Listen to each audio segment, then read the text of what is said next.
কষ্ট করে বানিয়েছি। এগুলা পাখি, এগুলা কি করবা?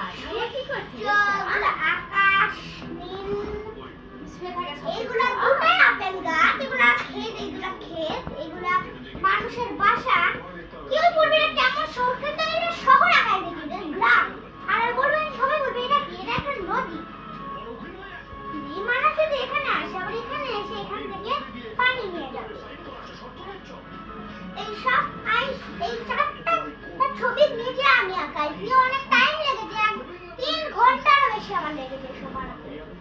তো এটা পাখি, এগুলো পাখি। আর ভাবছেন যে এগুলো বিল্ডিং এরকম কেন, মানে আর এইগুলা কিং কং আর গডজিলা।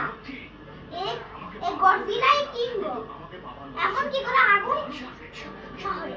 সবাই বলবে এগুলো কেউ অনেকজনই জানে না, অথবা অনেক কম লোকই জানে না যে এগুলো এই কিং কং আর গডজিলাকে। আমি সবাইকে বলে রাখি যে এইগুলো এক প্রকারের দৈত্য। আজকে যখন আমরা এগুলো এখন পৃথিবীতে নেই, কিন্তু তো আমরা যখন সৃষ্টি হই না, আল্লাহ আমাদের যখন সৃষ্টি করেনি, তখন এরা সৃষ্টি ছিল। এবং যেহেতু অনেক জায়গায় এই ছাত্র পুলিশের লড়াই হয়, এই জন্য আমি এগুলো ছাত্র,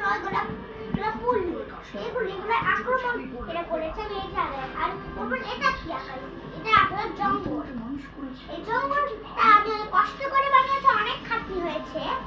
আমাকে বলবে কেমন দিন, এটা শোনা যাবে না বলছি। এমন কি বলে একটা জঙ্গল, আমি বলবো যে পিছু আমি কিছু আঁকাই নেই।